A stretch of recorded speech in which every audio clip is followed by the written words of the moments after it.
Más de 200 muertos en 6 días. La mayoría eran ancianos. Y todo empezó con la enfermedad de un niño. En diciembre de 2024, una pandilla cometió la mayor masacre perpetrada por una organización criminal en las Américas en el siglo XXI.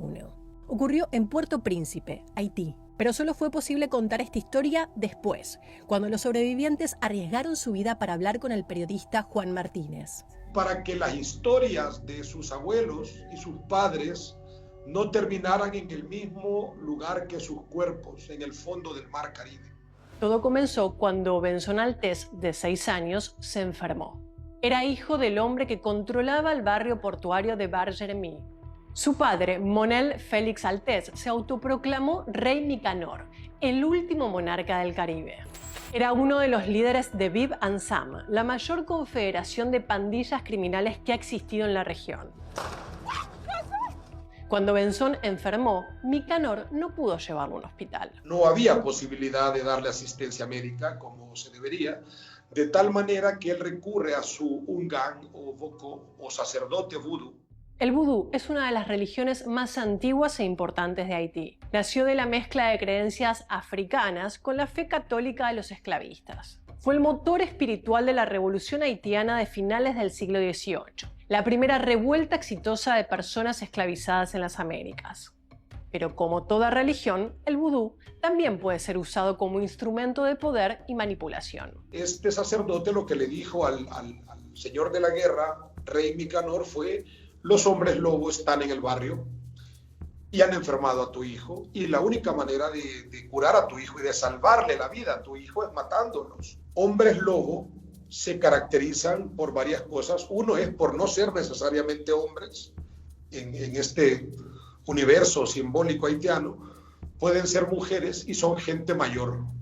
De tal manera que el sacerdote vudú le dice al señor de la guerra que asesine a todos los ancianos. La mañana del 6 de diciembre, los hombres de Nicanor salieron en moto por el barrio. Tocaron las puertas, pidieron por los ancianos y se los llevaron. La madrugada siguiente, Benson murió, aunque en lugar de detenerse, Nicanor intensificó los ataques. Simplemente no quería que la noticia saliera del barrio. Pero los muertos no fueron olvidados. Todos continuaron soñando con sus familiares asesinados, y eso me parece a mí una manera de que la violencia y la rabia de este señor de la guerra no gane. Buenos días y bienvenidos a este espacio de análisis. Hoy abordaremos un tema urgente: Haití y el derecho a la seguridad ciudadana. Vamos a mirar tanto la crisis actual como el respeto jurídico que existe desde hace 2 décadas, para exigir al Estado y a la comunidad internacional una respuesta efectiva. El día de hoy nos acompañan Josh y Daniel. Gracias por acompañarnos.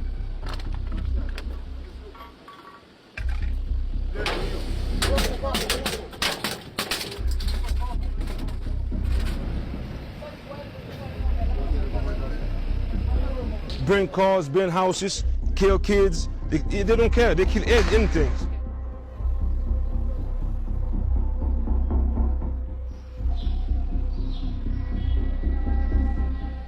Y a violé ti petit mwen parce que yo gon ti fi gen 6 ans ensemble avec là que m'a pris les familles qui c'est maman, papa, soeur, frère, m'a attendre monsieur à regarder.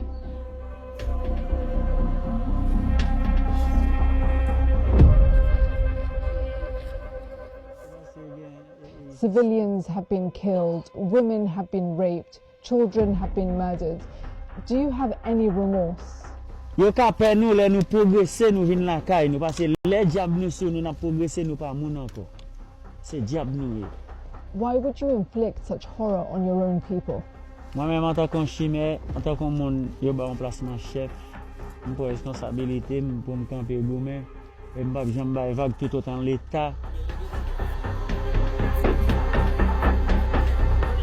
Port-au-Prince is the worst place in the world to be a woman. The women have to flee their houses, they flee without nothing, and they suffer from direct violence because they're exposed to the men that are attacking them because they are powerless to defend themselves. Por la invitación. Creo que este es un tema que exige memoria histórica. Lo que está ocurriendo hoy en Haití no es un fenómeno nuevo, sino la profundización de un problema estructural que el sistema interamericano viene documentando desde hace más de 20 años. Gracias por la invitación, Katherine.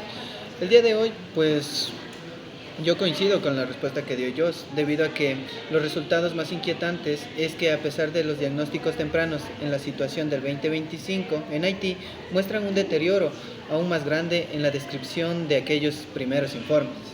Eso nos obliga a preguntarnos qué es lo que ha fallado en la respuesta estatal e internacional con este estado. Está en crisis por casualidad. Es el resultado de un castigo que lleva 200 años activo. En 1804 fueron los primeros en vencer a Napoleón y abolir la esclavitud. ¿El precio? Francia los obligó a pagar una deuda de independencia billonaria que terminaron de pagar recién en 1947. A esto súmale décadas de dictaduras, apoyadas desde afuera, y una ayuda internacional que, aunque suena bien, rara vez llega a las manos del pueblo. Hoy el vacío de poder es total. Tras el asesinato del presidente en 2021, las bandas armadas controlan casi toda la capital. No hay comida, no hay combustible, solo control territorial. La geografía tampoco ayuda. Terremotos y una deforestación brutal han dejado la tierra estéril, haciendo que dependan totalmente de lo que viene de fuera. No es falta de resiliencia. El pueblo haitiano es de los más fuertes del mundo, pero sin instituciones, sin seguridad y con una comunidad internacional que a veces ayuda y otras estorba. El camino es cuesta arriba. Haití necesita justicia y una oportunidad real de reconstruirse desde adentro. ¿Cómo describirías la situación de seguridad en Haití? Según el informe más reciente de Naciones Unidas, el panorama es alarmante. Según los representantes especiales de la ONU en Haití, María Isabel Salvador, el país se acerca a un punto de no retorno. Desde enero del 2025, uno de los grupos criminales han intensificado ataques cada vez más coordinados, han exteriorizado su control territorial y desafían abiertamente a las autoridades del Estado. ¿Qué zonas se han visto afectadas? Se consideraban relativamente seguras como Delbas, Pationville, el centro de Puerto Príncipe, además de las expansiones territoriales a departamentos del oeste, del centro y otros. Uno de los episodios más grandes fue la toma de Mirabilles, donde escamparon más de 500 recursos durante el quinto motín carcelario en menos de un año. Revelador. El colapso del sistema penitenciario es exactamente uno de los síntomas que ya señalaba la CIDH en el 2005. La incapacidad del Estado para mantener el control de sus propias instituciones de seguridad. La propia ONU reconoció que la violencia ha superado la capacidad de la Policía Nacional Haitiana, incluso con el apoyo de las Fuerzas Armadas y las misiones municipales han apoyado a la seguridad. En febrero y marzo del 2025 se reportó más de 1,000 personas que fueron asesinadas y al menos 1,000 decidieron desplazarse, a una crisis humanitaria que ya afecta a más de 1 millón de personas. ¿Institucional haitiana? La Constitución aprobó una propuesta revisada el 14 de abril para reforzar policía y ejército, pero las propias autoridades reconocen que no sería suficiente sin apoyo internacional urgente. Mientras que tanto, antes del vacío estatal, muchas ciudades se han organizado para defender sus comunidades por su propia cuenta, lo cual es preocupante en sí mismo. La organización ciudadana frente a la ausencia del Estado es justamente el síntoma más claro de que el derecho de seguridad ciudadana, entendido como una obligación estatal, no está garantizado. Esto en el marco jurídico. ¿Qué decía la Comisión Interamericana de Derechos Humanos sobre Haití en su informe anual del 2005? Decidió dedicar un capítulo especial a Haití, porque el país encajaba en el 5º criterio de atención especial de su informe anual de 1997. Situaciones de violencia grave que dificultan el funcionamiento del Estado de Derecho. Tras la salida del presidente Aristide en 2004 y la instalación de un gobierno de transición, la CIDH documentó un deterioro continuo de la seguridad durante 2005, con un fuerte incremento de civiles muertos y heridos por violencia armada. La debilidad de la fuerza policial. Se estimaba un cuerpo de apenas entre 3,000 y 5,000 efectivos para una población de más de 8 millones de personas. Esa escasez permitió que grupos armados ilegales lleguen a controlar zonas enteras de Puerto Príncipe, las llamadas zonas de non-droit, donde el Estado simplemente no tenía presencia. ¿Qué tiene esto? Lo que descubrimos hace un momento en el 2025, de hecho. Y la Comisión fue clara en su razonamiento jurídico. La falta de una autoridad efectiva en materia de seguridad impide que el Estado cumpla su obligación de garantizar los derechos humanos del pueblo haitiano. No se trataba solo de un problema de orden público, sino de incumplimiento de obligaciones, convenciones bajo la Convención Americana. La Comisión Interamericana de Derechos Humanos como afectados por esta falta de seguridad. Derecho a la vida, a la integridad personal, por supuesto, pero también el derecho político al voto y a ser elegido, consagrado en el artículo 23 de la Convención, porque la violencia dificultaba el proceso electoral. Además, señalaba graves fallas en la administración de justicia, detenciones arbitrarias prolongadas, hacinamiento carcelario y un patrón de impunidad frente a ejecuciones extrajudiciales y delitos cometidos por bandas armadas. ¿Responsabiliza únicamente al Estado haitiano o también la comunidad internacional? Reconoció el papel de la Misión de Naciones Unidas, la MINUSTAH y el esfuerzo en la seguridad, pero también advertía sobre daños colaterales de sus operativos y exhortaba a la comunidad internacional a redoblar esfuerzos de cooperación, entendiendo que Haití no podía resolver esa crisis únicamente con sus recursos propios. 20 años después, ¿qué cambió y qué se repite? Es la estructura, la insuficiencia de la fuerza policial frente al tamaño del territorio y la población, el control territorial de grupos armados y el colapso del sistema penitenciario y la dependencia de una misión internacional para sostener cualquier nivel de seguridad. Hay una diferencia de grado preocupante. En 2005 hablamos de zonas de no derecho dentro de Puerto Príncipe. En 2025 la propia ONU advierte sobre un posible colapso del Estado y un punto de no retorno, es decir, el problema no se contuvo, se expandió territorialmente y se intensificó en letalidad.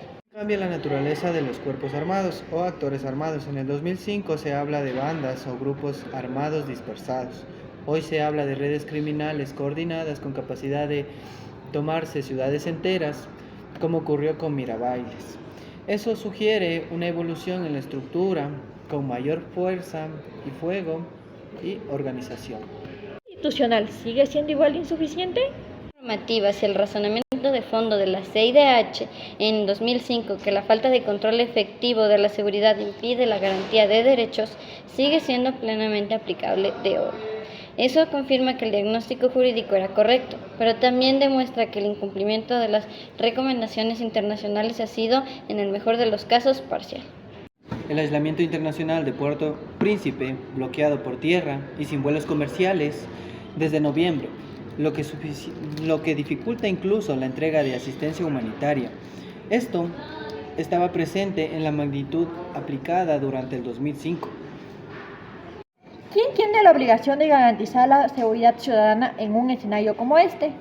Siempre recae en el Estado haitiano, conforme a la Convención Americana sobre Derechos Humanos, pero cuando un Estado se encuentra en una situación de colapso institucional como la actual, el derecho internacional de los derechos humanos reconoce un deber de cooperación de la comunidad internacional, no como sustituto de la soberanía estatal, sino como apoyo subsidiario para que el Estado pueda volver a cumplir sus obligaciones. Justamente lo que reclama la enviada especialista de la ONU, que el Consejo de Seguridad refuerza el respaldo de las misiones multinacionales en apoyo de la seguridad y apliquen sanciones efectivas contra quienes organizan y financian y conjuntamente lideran los grupos armados. Sin sistemas internacionales concretos u oportunos, advierte, el país podría caer en un caos total. ¿Riesgo de que la intervención internacional en sí misma genere nuevas violaciones de derechos? CIDH lo advirtió respecto de la MINUSTAH en 2005. El mandato de apoyar la seguridad pública debe ir acompañado siempre del deber de proteger la vida y la integridad física de la población civil. Cualquier misión de apoyo a la seguridad debe operar bajo los estándares de uso de la fuerza y rendición de cuentas que exige el derecho internacional, no solo bajo una lógica de eficiencia operativa. La discusión no puede limitarse a tropas o más recursos.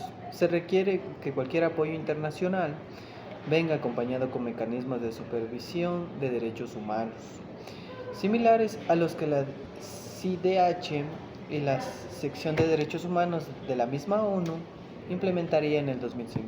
La seguridad ciudadana no es solo una cuestión de orden público, sino una condición habilitante para el ejercicio de todos los demás derechos. La vida, la integridad personal, la participación política, el acceso a la justicia. El caso de Haití demuestra que cuando el Estado pierde el control efectivo de la seguridad, todo el sistema de derechos se debilita en cascada. ¿Importa? El diagnóstico del 2005 ya nos advirtió sobre los riesgos de no actuar 20 años después. Estamos discutiendo un escenario aún más grave. Eso debería ser una lección sobre la urgencia y transformación de las adversidades jurídicas y en acciones políticas sostenibles, y no solo en unos simples informes. A ambos por este análisis. Con esto damos por terminado nuestro panel sobre Haití y el derecho a la seguridad ciudadana. Muchas gracias.